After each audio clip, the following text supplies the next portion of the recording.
বিচারের মাঠে প্রথম যে হবে তর্ক ঝগড়া, তা হলো দুই প্রতিবেশী। বিচার আল্লাহ যে করবেন প্রথমে তার দুই প্রতিবেশীর বিচার প্রথমে হবে। ইবাদত বন্দেগী পরে, হজ ওমরা পরে। প্রথম যেটা মানুষের বিচার হবে সেটা হলো দুই প্রতিবেশী। মানুষের জীবনে মানুষ চলাচল করতে লেগে প্রথম যেটা বিচারের মাঠে মানুষের বিচার হবে সেটা দুই প্রতিবেশী। আমি তো মনে করি মসজিদে যারা আছেন, যারা অনলাইনে জানতে পারছেন, যারা সময়ের গতিতে বুঝবেন, তাদেরকে অনুরোধ জানাচ্ছি, আপনি জিন্দেগিতে আমি কোনোদিন প্রতিবেশীর বিরুদ্ধে মুখ খুলবেন না। আপনার লস হচ্ছে হোক, ক্ষতি হচ্ছে হোক। আব্দুর রাজাক সাহেব কত ভালো মানুষ তা প্রতিবেশীকে যে জিজ্ঞাসা করতে হবে, উনি যেখানে বসবাস করেন। ভালো মানুষ কে প্রতিবেশী দিয়ে ধরা পড়বে। দেখেন ধারাবাহিক একটার পর একটা আসছে। প্রথম বিচার হবে দুই প্রতিবেশীর। প্রতিবেশীকে উপেক্ষা করে, প্রতিবেশীকে জেল হাজতে দিয়ে, প্রতিবেশীর ক্ষতি করে নিজেকে মনে করবেন না আজ আমি প্রতি বছর হজ করছি, আমি ভালো মানুষ, আমি হাজি, এর 5 পয়সা দাম নেই। আব্দুল্লাহ ইবনে মাসউদ রাদিয়াল্লাহু তাআলা আনহু বলেন, কালা রাজুলুন ইয়া রাসূলুল্লাহ কাইফা আন আ'লাম আন্নী ইজা আহসানতু আও ইজা আসাতু। আল্লাহর নবী, আমি যে ভালো মানুষ এটা কিভাবে বুঝবো? খুব ভালো করে খেয়াল করবেন। মসজিদে মুসল্লি কেউ আপনারা হেলাম দিয়ে বসে থাকবেন না, কেউ ঘুমাবেন না। মহিলারা যারা আছেন আপনাদেরকে বলছি, আজান দেওয়ার পরে খুতবা শেষ হওয়া পর্যন্ত মুখ খুলবেন না, একবারে টোটালি মুখ বন্ধ। আর নিজের কোনো গল্প করবেন না, সবসময় প্রস্তুত হয়ে থাকবেন। আর অন্তত আমি আপনার দিনী ভাই, আমি আব্দুর রাজ্জাক বিন ইউসুফ যেদিন আসবো, আমার পক্ষ থেকে আন্তরিকভাবে অনুরোধ থাকছে, আপনি আসবেন, আপনার স্ত্রী আসবে, আপনার ভাই আসবে, আপনার বোন আসবে, আপনার আত্মীয় স্বজন আসবে, সবাই আসবেন। আপনার কিছু না কিছু আমি উপকার করবই করবো ইনশাআল্লাহ। আমি আপনার সাথে দৃঢ় অদাবদ্ধ। আমি যে ভালো মানুষ সেটা আমি কিভাবে জানবো? একজন সাহাবী বলছেন আল্লাহর নবীকে, আমি যে খারাপ মানুষ সেটা আমি কিভাবে জানবো? এটা তার জিজ্ঞাসা। আল্লাহর নবী, আমি যে ভালো মানুষ এটা আমি কিভাবে জানবো বলেন তো আল্লাহ রাসূল? আমি যে খারাপ মানুষ সেটা কিভাবে জানবো? ও, তুমি কিভাবে জানবা? এজা সামিতা মিন জিরানিকা ইয়াকুলুনা আনতা হাসানতা ফাকাদ হাসানতা। যখন তোমার প্রতিবেশী বলবে তুমি ভালো, তখন তুমি ভালো। ওয়াইজা সামিতা মিনহু আসাতা ফাকাদ আসাতা। যখন তোমার প্রতিবেশী বলবে তুমি খারাপ, তখন তুমি খারাপ। এ বাক্য কিন্তু আমার নয়, এই বাক্য কোনো মনুষ্যের নয়, এই বাক্য উমারের নয়, এ বাক্য আবু বকর সিদ্দিকের নয়, এ বাক্য স্বয়ং মুহাম্মদ সাল্লাল্লাহু আলাইহি সাল্লাম। যখন তোমার প্রতিবেশী বলবে তুমি ভালো, তখন তুমি ভালো। যখন তোমার প্রতিবেশী বলবে খারাপ, তখন তুমি খারাপ। আপনার আহলে হাদিস মানুষ, বেরাইতে একটা ঐতিহ্যবাহী গ্রাম, একটা বড় জায়গা, সেখানে কেন আপোষে এত দ্বন্দ্ব থাকবে? একজন আর একজনের বিরুদ্ধে যাবে কেন? সবাইকে একজন হয়ে থাকতে হবে। সব মসজিদের নিয়মকানুন একই হবে, একজন আর একজনের ঐকান্তিক ভাবে ভালোবাসায় থাকতে হবে। গোটা বেড়াইতে একটা মসজিদ থেকে অসুবিধা হলে আর একটা মসজিদে যা টাকা পয়সা সহযোগিতা করবে। একজন জিজ্ঞাসা করছে, মসজিদের জিনিস কি ব্যক্তিগতভাবে ব্যবহার করা যায়? যেমন মসজিদের পানির লাইন আমি বাড়িতে ব্যবহার করছি, বা টয়লেটের পানি লাইন। জি না, মসজিদের কোনো জিনিস কেউ ব্যক্তিগতভাবে ব্যবহার করতে পারবে না। মসজিদের টাকা পয়সা কোটি কোটি আছে, ব্যাংক আছে, যেই ব্যাংকেই থাক না কেন, টাকা বাড়ছে, এই টাকা ফকির মিসকিনকে দেওয়া যাবে না। কেন? এই টাকার মালিক নেই, ওই টাকা ওই ব্যাংক টাকার সাথেই থাকবে যেভাবেই বাড়বে। ভালো মন্দ বিবেচনা হয় মালিক থাকবে, তো এই টাকার তো মালিক নাই। এই টাকা যখন যারা সেক্রেটারি সভাপতি হবে তখন তারা বৈধভাবে ব্যবহার করবে। আর মসজিদের টাকা মাদ্রাসায় নিয়ে যাওয়া যায় না, এটা হলো পৃথিবীতে সবচেয়ে সম্মানী জায়গা। মাদ্রাসার টাকা মসজিদে নিয়ে আসা যাবে, মসজিদের টাকা মাদ্রাসায় নিয়ে যাওয়া যাবে না। মসজিদের এই মসজিদের প্রয়োজন না থাকলে আর এক মসজিদে খরচ করতে হবে। আর এক মসজিদে প্রয়োজন না থাকলে এই মসজিদে নিয়ে আসবে, মসজিদে টাকা মসজিদে যেতে হবে। পৃথিবীতে সবচেয়ে হাই মানের জায়গা হলো মসজিদ। এর কোনো সম্পদ কোনো জায়গায় ব্যবহার হবে না, এর কোনো সম্পদকে ব্যক্তিগত ব্যবহার করতে হবে না। এমনকি মসজিদে রান্না করার জন্য 5টা দেগ আছে, বড় বড় পাতিল আছে, কেউ ব্যক্তিগত বিবাহের অনুষ্ঠান নিয়ে যেতে পাবে না। যদি নিয়ে যাই তাহলে অন্তত 50 টাকা ভাড়া দিয়ে নিয়ে যেতে হবে। মুতাল্লি সাহেব, বাজারে তো দেখ ভাড়া নিলে 500 টাকা লাগে, তো আমি মসজিদে নিয়ে যাচ্ছি 100 টাকা দিব। আচ্ছা ঠিক আছে, 100 টাকাই হোক, কিন্তু সেটা বিনিময়ে হতে হবে। কেউ ব্যক্তিগতভাবে সরিষার সম্পূর্ণ সুবিধা ভোগ করতে পারবে না। সম্মানিত মসজিদের মুসল্লি, প্রতিবেশী, রাসূল সাল্লাল্লাহু আলাইহি ওয়াসাল্লাম বলছেন যে খায়রুল আসহাবে ইনদাল্লাহি খায়রুল সাহেবেহি, সবচেয়ে ভালো মানুষ সেই আল্লাহর কাছে যে তার বন্ধুর কাছে ভালো। সবচেয়ে ভালো স্বামী ওই যে তার স্ত্রীর কাছে ভালো। সবচেয়ে ভালো স্ত্রী সেই যে তার স্বামীর কাছে ভালো। ও খায়রুল জিরানে ইনদাল্লাহি খায়রুল জারিহি, সবচেয়ে ভালো প্রতিবেশী সেই যে তার প্রতিবেশীর কাছে ভালো। সবচেয়ে ভালো মানুষ সেই যে তার প্রতিবেশীর কাছে ভালো। কথাগুলো কিন্তু রাসূল সাল্লাল্লাহু আলাইহি ওয়াসাল্লাম বলছেন। আব্দুর রহমান কুরাদি রাদিয়াল্লাহু তাআলা আনহু বলেন যে একটা লোক বলছেন যে তাওয়াদা রাসূলুল্লাহ সাল্লাল্লাহু আলাইহি ওয়াসাল্লাম ওয়া আসহাবু মুহাম্মদ সাল্লাল্লাহু আলাইহি ওয়াসাল্লাম, একদিন আল্লাহর নবী ওযু করছিলেন, তো ওযুর অবশিষ্ট পানিগুলো সাহাবীরা নেওয়ার জন্য খুব হুড়াহুড়ি করছে, গায়ে দেওয়ার জন্য বাকি ওযুর পানি। আল্লাহ রাসূল এটা নিষেধ করতেন না, খালি হুড়াহুড়ি করে নিচ্ছে। তখন আল্লাহ রাসূল বলছেন, মা ইয়ামালুকুম আলা হাজা, আচ্ছা কি জিনিস তোমাদেরকে এত উৎসাহিত করলো আমার বাকি পানি নেওয়ার জন্য হুড়াহুড়ি করছো কেন? তখন ওনারা বলছেন যে হুব্বুল্লাহি রাসূলি, আপনাকে ভালোবাসি যে, আল্লাহকে ভালোবাসি যে, সেই জন্য আপনার অতিরিক্ত পানিটা নেওয়ার জন্য হুড়াহুড়ি করছি।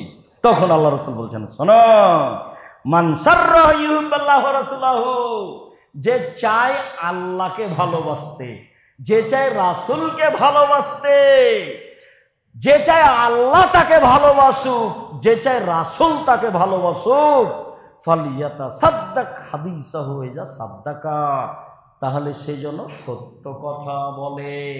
1 2 ওয়াল ইউদ্দি আমানাত ইজা উতুমিনা, মসজিদ মাদ্রাসার টাকা তার কাছে রাখা হলে সময়ে যেন প্রদান করে দেয়। 3 ফাল ইহসান জিরানাহু জাওয়ারাহু, সেই জন্য প্রতিবেশীর সাথে ভালো আচরণ করে। আমার পানি নিয়ে ভালোবাসা দেখাতে হবে। শোনো, আল্লাহকে ভালোবাসে সেই, রসুলকে ভালোবাসে সেই, প্রতিবেশী ভাইকে ভালোবাসে যে। আল্লাহকে ভালোবাসে সেই, একটু টিস্যু দিয়ে, আল্লাহকে ভালোবাসে সেই, রাসূলকে ভালোবাসে সেই, যে কাকে ভালোবাসে ভুলে যাচ্ছেন মনে হয়, প্রতিবেশীকে ভালোবাসে। সম্মানিত মসজিদের মুসল্লি, যারা অনলাইনে আমাদের সাথে আছেন, যারা সময়ের গতিতে আমাদের বক্তব্য অবগত হবেন, তাদেরকে আমরা আরো সতর্ক সহকারে বলতে চাই যে আবু হুরায়রা রাদিয়াল্লাহু তাআলা আনহু বলেন, একটা লোক বলল আল্লাহ রাসূলের কাছে, আল্লাহ রাসূল, ইন্না ফুলানাতান তুযকারু মিন কাসরাতি সালাতিহা ওয়া সিয়ামিহা ওয়া সাদাকাতিহা কারান্নাহা তুজি জিরানহা বিলিসানিহা। আল্লাহ নবী, বলা হচ্ছে যে অমুক মহিলা বেশি বেশি সালাত আদায় করে, তাহাজ্জুদ পড়ে, অমুক মহিলা বেশি বেশি সিয়াম পালন করে, নফল সিয়াম থাকে, অমুক মহিলা বেশি বেশি দান খায়রাত করে, তবে মুখ দিয়ে প্রতিবেশীকে কষ্ট দেয়। আল্লাহ রাসূল বলেন, হিয়া ফিন্নার, ও জাহান্নামে যাবে। তাহলে দান খায়রাত, সালাত, সিয়াম, হজের ফলাফল কি? জাহান্নাম। আবার বলা হচ্ছে আল্লাহ রাসূল, তুযকারু ইন্না ফুলানাতান কিল্লাতা সিয়ামিহা ওয়া সাদাকাতিহা সালাতিহা, অমুক মহিলা বেশি বেশি কম কম সালাত আদায় করে, কম কম সিয়াম পালন করে, কম কম দান খায়রাত করে, ইন্নাহা তাসাদ্দাকা বিলাসরি মিন আকাতিন, আরে একটু ভাঙাচোরা পনির দান করে, পনির একটু সামান্য দান করে, একটু সামান্য পনিরটা টুকরা দান করে, তবে ফলা ইজ যা রহমিল্লে সানেহা, সে মুখ দিয়ে কাউকে কষ্ট দেয় না, মুখ বন্ধ রাখে, চলে স্বাভাবিক গতিতে, কাউকে কষ্ট দেয় না, প্রতিবেশীকে কষ্ট হওয়া হিয়ে ফেয়ে যান না, ও জান্নাতে যাবে। তো দান তো দামি জিনিস, সলাৎ তো দামি জিনিস, সিয়াম তো দামি জিনিস, ফলাফল জাহান্নাম।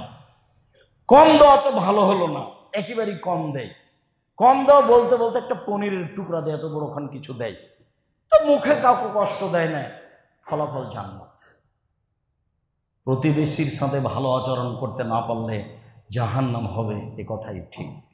প্রতিবেশীর সাথে ভালো আচরণ করতে পারলে জান্নাত হবে, এ কথাই ঠিক। আমি অনুরোধ জানাচ্ছি যে নির্বাচন বা কোনো কিছুকে সামনে রেখে জিন্দিতে কারো বিরুদ্ধে মুখ খুলবেন না। ও আপনার দূর প্রতিবেশী, আপনার এই পাড়ায় বাড়ি, বেড়াইতে ওই পাড়ায় তার বাড়ি, তাহলে ও আপনার দূর প্রতিবেশী। আর আপনার ঘরের সাথে যে আছে সে হলো আপনার নিকট প্রতিবেশী। এ কথা আল্লাহ বলছেন। নিজে করেন নিজে খান, নিজে করেন নিজে খান, দিন মজুরি করে হোক, নাহলে ব্যবসা বাণিজ্য করে হোক, যেভাবে হোক, কারোর সাথে তো এসব ঘোরাঘুরি করার দরকার নেই। নিজে খাই, নিজে চলি, নিজে উপার্জন করি, নিজের ছেলে নিজে মেয়ে দেখি, বাস। 5 ওয়াক্ত সালাত আদায় করবেন, হালাল রুজি উপার্জন করবেন, ও আড্ডা পিটবেন না, জান্নাত হবে ইনশাআল্লাহ। 5 ওয়াক্ত সালাত আদায় করবেন, আর কিছু লাগবে না, আর একটু হালাল রুজি উপার্জন করবেন, মানুষের সাথে আড্ডা পিটা, কারোর সাথে খারাপ আচরণ করবেন, জান্নাত হবে ইনশাআল্লাহ। সম্মানিত মসজিদের মুসল্লি, শেষের দিকে চলে আসলাম। আবু হুরায়রা রাদিয়াল্লাহু তাআলা আনহু বলেন, ইন্না রাজুলান শাকা ইলা নবী সাল্লাল্লাহু আলাইহি সাল্লাম কাসওয়াতা কালবিহি। একটা লোক রাসূলের কাছে এসে বলছে যে আমার অন্তরটা খুব শক্ত, ফকির মিসকিনে দেখলে মন জ্বলে যায়, যখন ভিক্ষা চায় সরব সরব সরব সরব। একটা মানুষ খালি যদি আমাকে বলে আমার ছেলেটার হাত ভেঙে গেছে, 20,000 টাকা লাগবে ভাইজান, টাকা টাকসাল আছে নাকি, তোমার জন্য টাকা জমা করে রেখেছি, যাও এখান থেকে। মানে মানুষের অসুবিধা সহ্যই করে না, বলছে আমার অন্তরটা খুবই শক্ত আল্লাহ নবী, কারোর সমস্যা আমার অন্তর সহ্য করে না। তাহলে মানুষের অন্তর এরকম হয়, কারোর অসুবিধা দেখতে পারে না। তখন আল্লাহ রাসূল বলছেন, এই ইমসারাস আল ইয়াতিম আতিম মাসাকিন ইয়ারিক্কু কালবাক, এতিমের মাথায় হাত দিবা, শোনো, এতিমের মাথায় হাত বোলাবা, হ্যাঁ, আর ফকির মিসকিনকে খেতে দিবা, অন্তর নরম হয়ে যাবে। আল্লাহ রাসূলের মুখের কথা। এই যে এতিমের মাথায় হাত দেওয়ার কথা আল্লাহ রাসূলের কথা ওঠে। আমরা তো মা চাচির মুখে শুনেছি যে এতিমের মাথায় হাত দিতে হয়, এটা আল্লাহ রাসূলের মুখের ভাষা, যে এতিমের মাথায় হাত দিবা, একটু হাত বলিয়ে দিবা, কেমন আছো, কি খাও, আব্দুর রাজ্জাক সাহেব তোমাদেরকে কি খাবার দেয়, সকালে কি খাও, বিকালে কি, এটা শুনলেন, আপনি কিছু করতে পারেন আর না পারেন। এতিমের মাথায় হাত দিবেন আর ফকির মিসকিনকে খেতে দিবেন, ইয়ারিক্কু কালবুক, তাহলে তোমার অন্তর নরম হয়ে যাবে। এ কথা আল্লাহ নবী বলছেন। সাহল ইবনে সাদ রাদিয়াল্লাহু তাআলা আনহু বলেন, রাসূল সাল্লাল্লাহু আলাইহি সাল্লাম বলেছেন, আনা ওয়া কাফির ইয়াতিম ফিল জান্নাহ হাকাদা, যে এতিমের লালন পালন করবে সে আর আমি জান্নাতে এভাবে থাকবো। ওয়াসারা বিসাবাব আল উস্তা, এই তর্জনী আর মধ্যমা দুটা দিয়ে আঙ্গুল দিয়ে ইশারা করে দেখলেন, এই শোনো, যে ব্যক্তি এতিমের লালন পালন করবে সে আর আমি জান্নাতে এভাবে থাকবো। তখন এই দুটো আঙ্গুলকে একসাথে জমা করলে তবে ফারাকা বাইনা হয়, একটু দূরের মধ্যে ফাঁকা রাখলেন, একটু। আবার যখন বলেছেন কে যদি দুটা মেয়ের লালন পালন করে, দুটা মেয়ে, দুটা বেটি পড়াশোনা করে বিবাহ শাদী দিয়ে দেয়, ওই বাপ আর আমি জান্নাতে একসাথে থাকবো, তখন ওই আঙ্গুল দুটা দেখে যখন ওটা জমা করে দিয়েছে। তার মানে মেয়ে লালন পালন এতিমের চেয়ে দামি ব্যাপার। মানুষ তো একটা একা দুইটা মেয়ে হলে মন খারাপ, 3টা যদি হয় বউ তালাক দিতে হবে। দাদিয়ে বলছে বউ তালাক দিয়ে দে, আর মাও বলছে কি করবি বেটা, বউ নাই এটা রাখিস নাই। 3টা মেয়ে হয়ে গেল, যে আর যদি ছেলে হবে না মনে হয়, যেটা নেবে সেটাই বেটি হবে, একে বাদ দে, আর একটা বিবাহ কর। মানে জাহেলিয়াত, এরই নাম হলো জাহেলিয়াত। শিক্ষা দীক্ষা সব লোপ পেয়েছে, সব গান বাজনা বাদ্যযন্ত্র নিয়ে ব্যস্ত। বিবাহ যখন লাগছে তখন এমন বাজনা বাজছে, এবার স্বাদ মিটিয়ে বাজনা বাজিয়ে দিচ্ছে, মনে হয় না যে আর আহলে হাদিস। বাজনা ছাড়াও বিবাহ শাদী হয়, চুক্তি ছাড়াও প্রোগ্রাম হয়, শ্বশুর বাড়ি থেকে কিছু না নিয়েও মানুষের সংসার চলে, ছেলে মেয়েকে উচ্চ পর্যায়ে শিক্ষা দেওয়া যায়, বিবাহ শাদী দেওয়া যায়। যদি কোথাও না পান তাহলে আপনি আমার সাথে কথা বলেন, আমি আপনাকে দেখিয়ে দিই বাজনা ছাড়া বিবাহ শাদী হয় কি না। সম্মানিত দিনী ভাই বোন, সদাচরণ, প্রতিবেশী, প্রতিবেশী এতিম, এতিম ও প্রতিবেশী। দেখেন প্রতিবেশী এতিম নিয়ে আল্লাহ রাসূল কত কথা বলছেন। বলছেন যে লায়াত খোলল জান্নাত মান লা ইয়ামান জারুহু বায়াকাহু, যে তার প্রতিবেশীকে কষ্ট দেয় সে জান্নাতে যাবে না। হাদিস বুখারী মুসলিম। আবার বলছেন আল্লাহি লা ইলাহা, আল্লাহর কসম ও মুমিন নাই, আল্লাহর কসম ও মুমিন নাই, আল্লাহর কসম ও মুমিন নাই। কিলাম হানিয়া রাসূল, কে মুমিন নয়? আপনি যে বারবার বলছেন ও মুমিন না, সেটা বলবেন না কে? তখন বলছেন মান লা ইয়ামান জারুহু বায়াকাহু, যে তার প্রতিবেশী কষ্ট দেয় সে মুমিন নয়।